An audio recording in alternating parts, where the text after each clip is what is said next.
Hello student, स्वागत है आपका आईसीटी वर्चुअल क्लासेस में। मैं हूं कविता, आपकी साइंस टीचर। क्लास आज हम यहां पे चैप्टर नंबर 1 के क्वेश्चन आंसर्स को कंटिन्यू करेंगे। कुछ क्वेश्चंस हम यहां पे चुके हैं और कुछ और क्वेश्चंस को आज हम यहां पे डिस्कस करेंगे। तो आइए स्टार्ट करते हैं।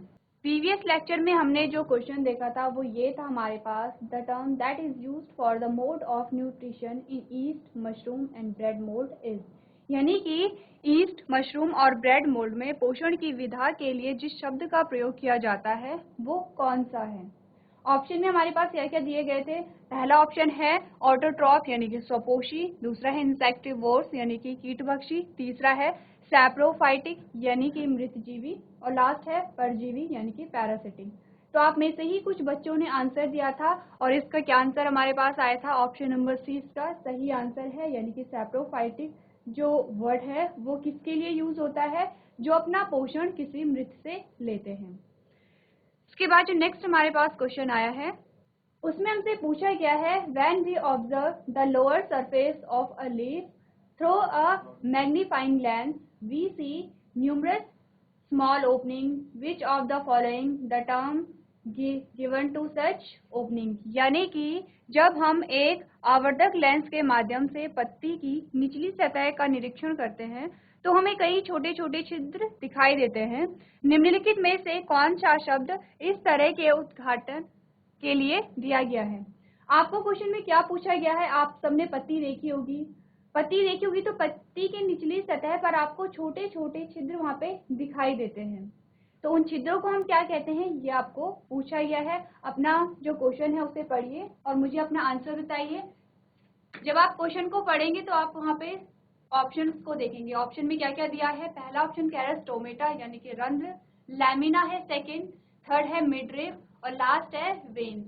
तो आपको बताना है कि हम किस शब्द का प्रयोग यहाँ पे करते हैं जो पत्ती में हमें छोटे छोटे छिद्र दिखाई देते हैं।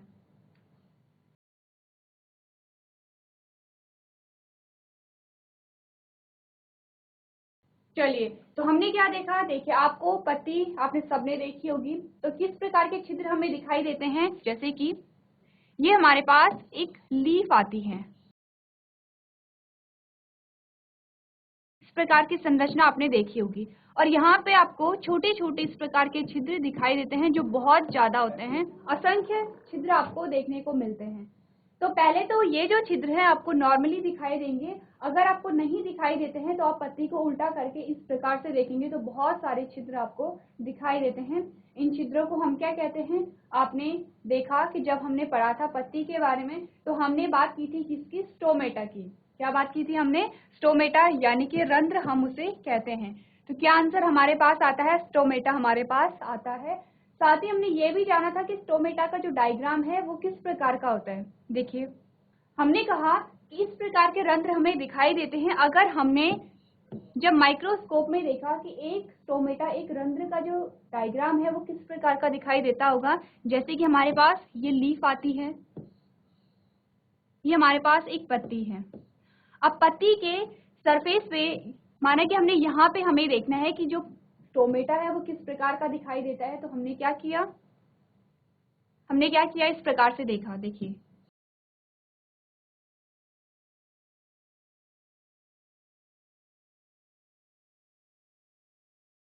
इस प्रकार से हमें एक स्टोमेटा का डायग्राम दिखाई देता है, यानी कि जो छोटे छोटे छिद्र हमें यहाँ पे दिखाई दे रहे हैं वो इस प्रकार से होते हैं। फिर से हमने क्या किया, अब इस स्टोमेटा को हमने अलग से जब देखा तो इस प्रकार की संरचना हमें दिखाई दी,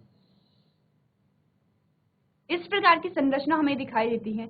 यानी कि हर जो स्टोमेटा होगा उसमें जो डायग्राम होगा वो इसी प्रकार का होगा। इन दोनों को हम क्या कहते हैं, गार्ड सेल हमने कहा था। और बीच में ये जो आपको दिखाई दे रहा है ये क्या है, स्टोमेटा है। इन्हीं स्टोमेटा के द्वारा क्या होता है, गैसेस एक्सचेंज होता है, यानी कि गैसों का विनिमय होता है। क्या पढ़ा था हमने कहा था कि जब भी प्लांट को कार्बन डाइऑक्साइड की आवश्यकता होती है, किसके लिए, फोटोसिंथेसिस के लिए, तो इसी स्टोमेटा से क्या होगा, जो कार्बन डाइऑक्साइड है वो अंदर जाती है। यहाँ पे क्या है, ये जो स्टोमेटा है ये ओपन टाइप का है। ये क्या है, ओपन टाइप का है। ओपन का क्या मतलब है कि यहाँ पे अगर आप देखेंगे तो यहाँ पे कुछ जगह छूटी है, दोनों गार्ड सेल के बीच में कुछ वहाँ पे जगह छूटी होती है। अगर हम क्लोज स्टोमेटा का डायग्राम देखेंगे इस प्रकार से आपको दिखाई देगा।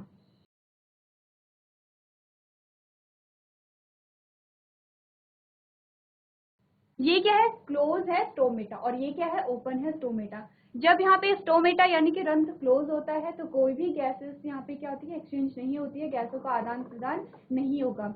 जब यहाँ पे स्टोमेटा ओपन रहेंगे तो यहाँ पे जो बाहर से कार्बन डाइऑक्साइड है वो यहाँ आ गई है, और जब फोटोसिंथेसिस की प्रक्रिया यहाँ पे होगी तो यहाँ पे किस चीज का निर्माण होगा, ऑक्सीजन का निर्माण होगा, और इन्हीं स्टोमेटा से जो ऑक्सीजन है वो बाहर निकल जाती है।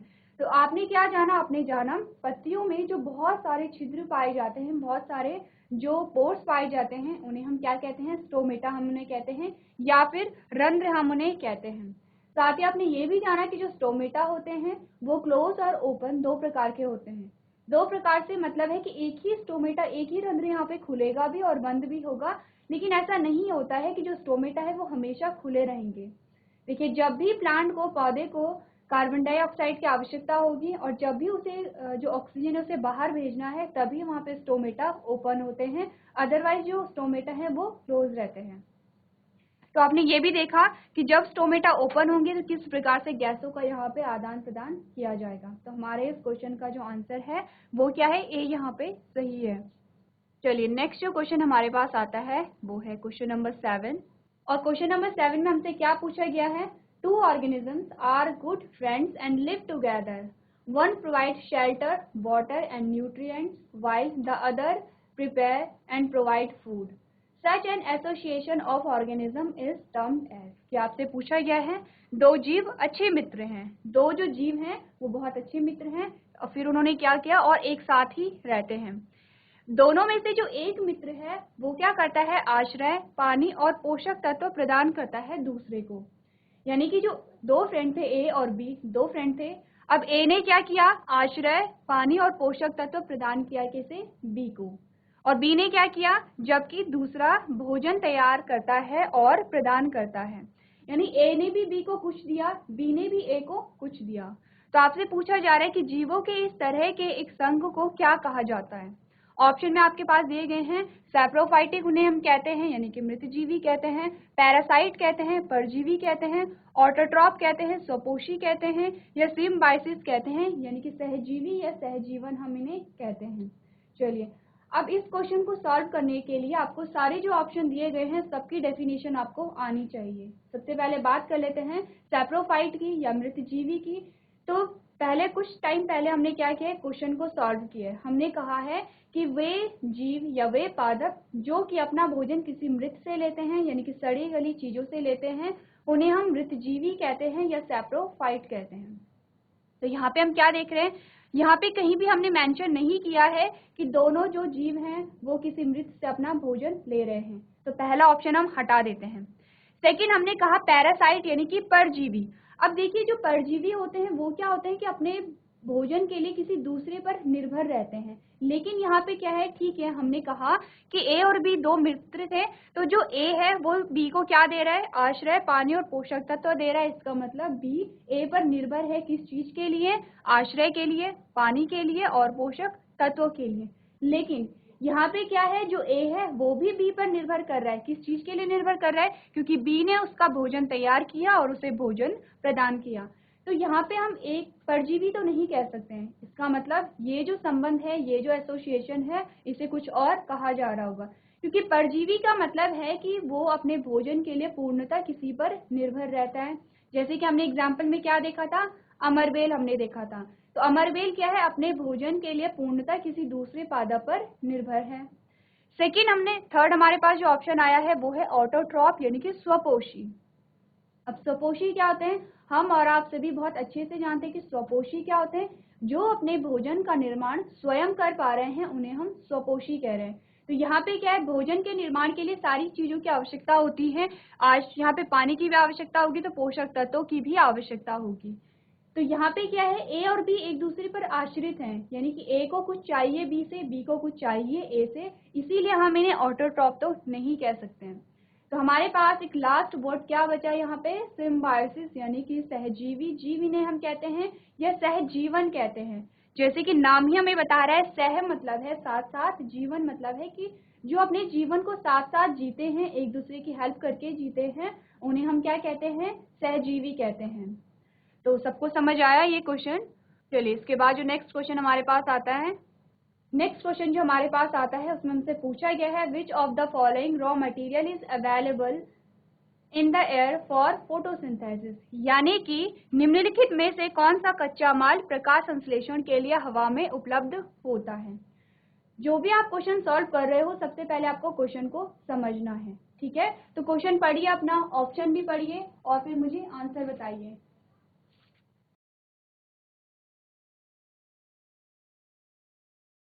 चलिए तो आपने क्वेश्चन पढ़ा, क्वेश्चन हमें क्या कह रहा है कि हमें कुछ ऑप्शन दिए गए हैं। सबसे पहले हम ऑप्शन को देख लेते हैं, क्या क्या ऑप्शन हमारे पास आए हैं। चलिए सबसे पहले ऑप्शन हम यहाँ पे देख लेते हैं क्या क्या ऑप्शन हमें दिए गए हैं, ठीक है। तो सबसे पहले हम देख लेते हैं अपने ऑप्शंस को, क्या क्या ऑप्शन हमारे पास आते हैं। सबसे पहला आ रहा है ऑक्सीजन, कार्बन डाइऑक्साइड, नाइट्रोजन और हाइड्रोजन, यानी ये सारे जो भी ऑप्शन हमारे पास दिए गए हैं सारे गैसेस के हमारे पास एग्जांपल है, सारी गैस हैं। अब क्वेश्चन पढ़ लेते हैं कि क्वेश्चन हमें क्या कह रहा है। क्वेश्चन कह रहा है कि निम्नलिखित में से कौन सा कच्चा माल प्रकाश संश्लेषण के लिए हवा में उपलब्ध होता है, यानी कि ये कह रहा है कि जो कच्चा माल फोटोसिंथेसिस के लिए इम्पोर्टेंट है, अनिवार्य है, वो कौन सा है जो कि हमें हवा से प्राप्त होता है। देखिए वही क्वेश्चन बहुत बार घूम फिर के आ रहा है, यानी कि आपको क्या पता होना चाहिए कि फोटोसिंथेसिस के लिए कच्ची सामग्री क्या है। तो किसे पता है कि फोटोसिंथेसिस के लिए कच्ची सामग्री क्या क्या होती है। हम पिछले 3 दिनों से इस चैप्टर के क्वेश्चन आंसर्स को कर रहे हैं और बहुत बार हमने इसी क्वेश्चन को सॉल्व कर लिया है अलग अलग लैंग्वेज में। तो किसे आता है, हाथ खड़े कीजिए। आपको बताना है कि फोटोसिंथेसिस के लिए कच्ची सामग्री या रॉ मटेरियल क्या क्या होता है। सिर्फ हाथ खड़ा करके मुझे बता दीजिए।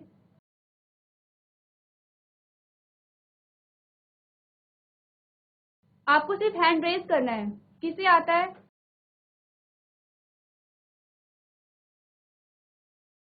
आप मुझे हाथ खड़ा करके आप बता सकते हैं कि किसको पता है।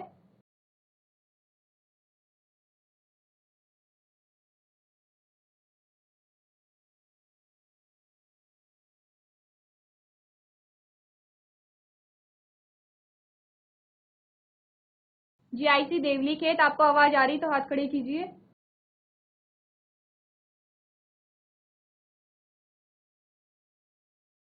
ठीक है, तो हमने अच्छा जीआईसी सीयूसी में एक बच्चे ने हाथ खड़ा किया। आपको पता है कि रॉ मटेरियल क्या होता है। अब आप लोग मुझे ये बताइए इस क्वेश्चन का आंसर क्या होगा। आप हाथ खड़े करके बता सकते हैं। सबसे पहले जिसका ऑप्शन ए है वो हाथ खड़े कीजिए। ऑप्शन ए सही है तो हाथ खड़े करके बताइए मुझे। चलिए ऑप्शन ए किसी का नहीं है।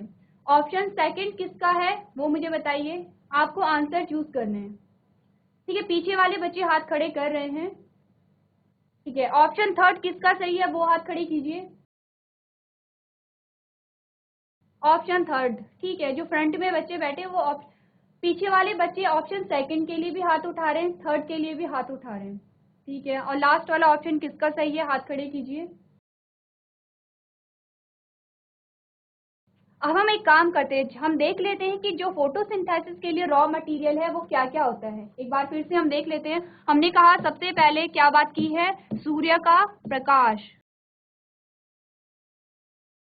यानी कि सनलाइट, ठीक है। सेकंड हमने क्या बात की है, हमने कहा H2O यानी कि जल। तीसरा हमने बात की है क्लोरोफिल यानी कि हरित लवक। और चौथी हमने बात की है यहाँ पे कार्बन डाइऑक्साइड की। ये चारों चीजें होती हैं जो कि फोटोसिंथेसिस के लिए अनिवार्य है, प्रकाश संश्लेषण के लिए अनिवार्य है, ठीक है। अब आप देखिए कि आपका जो ऑप्शन कौन सा सही होगा। देखिए इन चारों चीजों को पढ़िए, अपने ऑप्शन को पढ़िए और बताइए कि कौन सा ऑप्शन सही होगा आपके हिसाब से। किस गैस की आवश्यकता हमें फोटोसिंथेसिस के लिए पड़ रही है। हमने देखा जब हमने कच्ची सामग्री को पढ़ा तो सूर्य के प्रकाश, H2O यानी कि जल, क्लोरोफिल और कार्बन डाइऑक्साइड, इन चारों में से जो गैस है वो क्या है, यहाँ पे कार्बन डाइऑक्साइड है। यानी कि प्रकाश संश्लेषण के लिए कच्चे माल के रूप में हम किस गैस का उपयोग कर रहे हैं, कार्बन डाइऑक्साइड का उपयोग कर रहे हैं। तो कौन सा आंसर हमारा सही होगा, यहाँ पे ऑप्शन नंबर बी सही होगा। ऑप्शन नंबर बी में क्या है, कार्बन डाइऑक्साइड है। यानी कि हम क्या कर रहे हैं, कार्बन डाइऑक्साइड को प्रकाश संश्लेषण में यूज कर रहे हैं एज अ रॉ मटेरियल, यानी कि कच्ची सामग्री के रूप में। ठीक है, तो इस क्वेश्चन को नोट कीजिए और साथ ही ये भी नोट कीजिए कि प्रकाश संश्लेषण के लिए जो कच्ची सामग्री है वो क्या क्या होती है।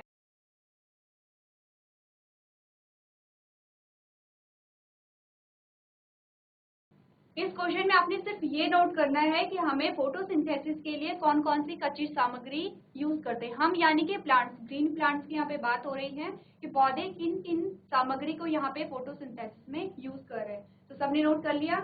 चलिए, सबने नोट कर लिया।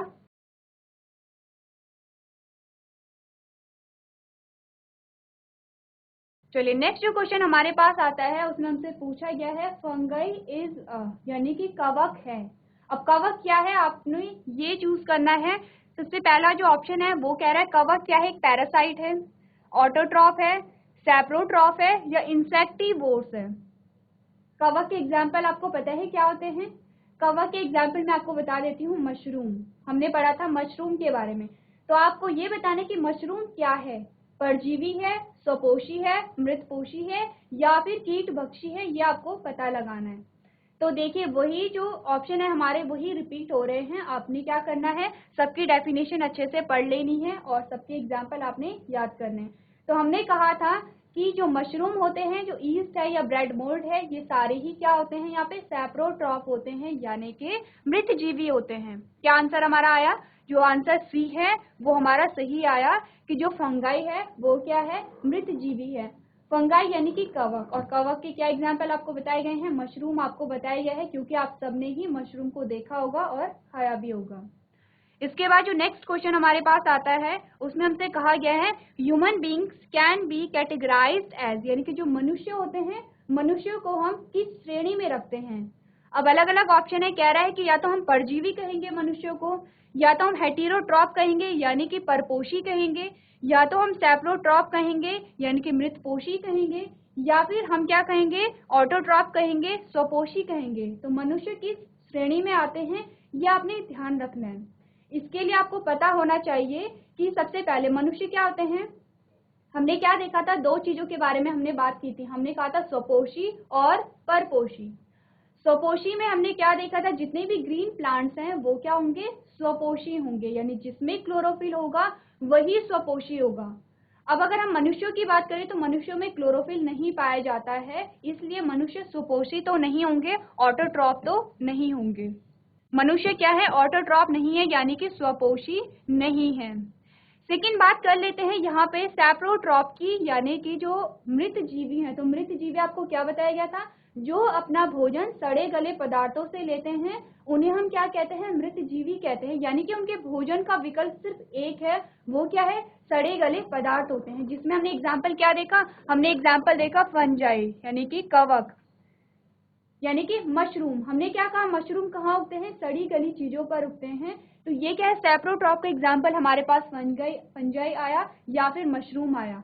तो यहाँ पे मनुष्य ऐसा नहीं है कि सिर्फ मृत चीजों से ही अपना भोजन ग्रहण करे। मनुष्य क्या करता है, पादपों से भी लेता है अपना भोजन और पशुओं से भी लेता है, लेकिन सड़ी गली चीजों को वो कंज्यूम नहीं करता है। क्योंकि जब हमने पढ़ा था भोजन के विषय में, भोजन के घटकों के विषय में हमने पढ़ा था क्लास 6 में, तो हमने क्या कहा था, हमें संतुलित आहार को ग्रहण करना चाहिए। और संतुलित आहार का क्या मतलब है कि वो आहार जिसमें सारे ही पोषक तत्व शामिल होते हैं। अब पोषक तत्वों के बारे में आपने पढ़ा है, हमने कहा जिसमें सारे पोषक तत्व उचित मात्रा में वहां पे शामिल होते हैं उसे हम संतुलित आहार कहते हैं। प्लस हमने क्या कहा था, संतुलित आहार वो होता है कि जो कि सड़ा गला ना हो, खराब ना हो, दूषित ना हो। ठीक है, तो मनुष्य क्या करेंगे, जो मृत हैं, जो सड़े गले पदार्थ हैं, उनसे अपना भोजन ग्रहण नहीं करेंगे। इसका मतलब सैप्रोट्रॉप, इसका जो आंसर है वो नहीं है। ठीक है, नेक्स्ट हमने बात की है पैरासाइट यानी कि परजीवी। अब परजीवी क्या होते हैं, देखिए परजीवी वो होते हैं, इसमें परजीवी में क्या होता है कि एक जीव किसी दूसरे जीव या किसी दूसरे पादप पर निर्भर होता है और वो क्या करता है, उसकी बॉडी को हार्म पहुंचाता है। जैसे कि आपने देखा होगा कि हमारे सर में क्या होते हैं, जूं और लीक होते हैं, वो क्या होते हैं, परजीवी हैं। अब ये क्या कर रहे हैं, वो अपना पोषण हमसे ले रहे हैं तो हमें नुकसान पहुंचा रहे हैं। तो ऐसा भी नहीं है कि जो मनुष्य हैं वो किसी की बॉडी, अच्छा, एक और बात, जो परजीवी होते हैं वो दो प्रकार के होते हैं, एंडोपैरासाइट और एक्सोपैरासाइट। यानी कि कुछ ऐसे परजीवी हैं जो किसी की बॉडी के अंदर रहते हैं, शरीर के अंदर रहते हैं, तब अपना पोषण प्रदान कर रहे हैं, पोषण को ले रहे हैं। और कुछ ऐसे पैरासाइट होते हैं जो बॉडी से बाहर होते हैं, जैसे कि जूं और लीक हो गए। तो इसकी श्रेणी में भी जो मनुष्य हैं वो नहीं आते हैं। आंसर आपके पास क्या आया यहाँ पे? आंसर हमारे पास आया है बी, यानी कि हेटेरोट्रॉप। मनुष्य क्या है यहाँ पे? परपोषी है, यानी कि अपना पोषण किसी पराये से ले रहा है, इसलिए हम उन्हें क्या कहेंगे? परपोषी कहेंगे। चलिए, नेक्स्ट जो क्वेश्चन हमारे पास आता है उसमें हमसे कहा गया है human being get food from, यानी जो मनुष्य हैं वो अपना भोजन कहाँ से प्राप्त करते हैं। ऑप्शन 1 कह रहा है कि पादपों से, यानी कि प्लांट से प्राप्त करते हैं। सेकेंड ऑप्शन कह रहा है एनिमल से प्राप्त करते हैं, यानी कि पशुओं से या जंतुओं से अपना भोजन प्राप्त करते हैं। तीसरा ऑप्शन कह रहा है कि जो मनुष्य हैं वो ना तो प्लांट से भोजन प्राप्त कर रहे हैं, ना ही एनिमल से भोजन प्राप्त कर रहे हैं। और लास्ट जो ऑप्शन है वो कह रहा है कि जो यहाँ पे मनुष्य हैं वो ए और बी दोनों से ही अपना भोजन प्राप्त कर रहे हैं, यानी प्लांट से भी और एनिमल से भी। तो देखिए, हमने क्या कहा, ऑप्शन पहला भी सही है। वो क्या कह रहा है कि ह्यूमन बीइंग प्लांट से अपना भोजन प्राप्त कर रहे हैं, ठीक है, सही बात है, हम पादपों से अपना भोजन ग्रहण करते हैं। सेकेंड जो ऑप्शन है वो कह रहा है कि हम जंतुओं से अपना भोजन प्राप्त करते हैं, ये भी सही आंसर है कि हम जंतुओं से भी अपना भोजन प्राप्त कर रहे हैं। ऑप्शन सी कह रहा है कि इन दोनों में से किसी से हम अपना भोजन प्राप्त नहीं करते हैं, तो ये पूरी तरीके से जो ऑप्शन है वो क्या है? गलत है। अब चौथे ऑप्शन को देख लेते हैं। हमने कहा कि बोथ ए एंड बी, यानी कि दोनों ही ऑप्शन सही है। तो जब भी हम बहुविकल्पी प्रश्नों को सॉल्व करते हैं तो हम क्या देखते हैं, हमने पहले क्वेश्चन को अच्छे से समझना है, फिर हम सारे ऑप्शन को पढ़ते हैं। और ऐसा नहीं है कि हो सकता है कि हमारा आंसर पहले में ही हो, लेकिन फिर भी हमें और ऑप्शन भी पढ़ने होते हैं, क्योंकि हो सकता है कि उससे अच्छा जो आंसर है वो कोई और हो। जैसे कि इस क्वेश्चन में है, आंसर ए भी सही है, बी भी सही है, लेकिन ए और बी से ज्यादा अच्छा जो आंसर है वो क्या है? यहाँ पे डी है, क्योंकि डी क्या कह रहा है कि हम अपना भोजन दोनों से ही प्राप्त करते हैं। तो क्या आंसर हमारा यहाँ पे आया? हमारा जो आंसर यहाँ पे आया वो है डी, ठीक है। नेक्स्ट जो क्वेश्चन हमारे पास आया है उसमें हमसे कहा गया है parasite obtain their food from. जो पैरासाइट होते हैं वो किससे अपना भोजन लेते हैं? पहला कह रहा है इंसेक्ट से लेते हैं, यानी कि कीटों से लेते हैं। दूसरा कह रहा है प्लांट से लेते हैं। तीसरा कह रहा है एनिमल से लेते हैं। और लास्ट कह रहा है कि ऑल ऑफ दीज, यानी कि इन सभी से लेते हैं। तो आंसर हमारा सही क्या आया? डी आया। जो पैरासाइट है, जो परजीवी है, वो अपना भोजन कीटों से भी लेगा, प्लांट से भी लेगा, एनिमल से भी लेगा। तो आंसर हमारा क्या है कि इन सभी से जो पैरासाइट है वो अपना भोजन लेते हैं। पैरासाइट यानी कि परजीवी। परजीवी का मतलब है कि किसी दूसरे पर निर्भर हो सकता है कि वो जिस पे निर्भर हो वो प्लांट है या फिर एनिमल है, तो या फिर दोनों यहाँ पे हो सकते हैं। तो दोनों क्वेश्चन को आप अपनी कॉपी में नोट कीजिए। चलिए, सबने नोट कर लिया? तो क्लास, हमने आज इस चैप्टर से रिलेटेड क्वेश्चन आंसर्स को यहाँ पे डिस्कस किया है। आप सारे क्वेश्चंस को अच्छे से रिवाइज करेंगे और अच्छे से पढ़ेंगे। तो नेक्स्ट लेक्चर में हमारा जो नेक्स्ट चैप्टर होगा हम उसे स्टार्ट करेंगे। तो आज के सेशन में हम इतना ही करेंगे। अभी तक क्लास में बने रहने के लिए आपका धन्यवाद।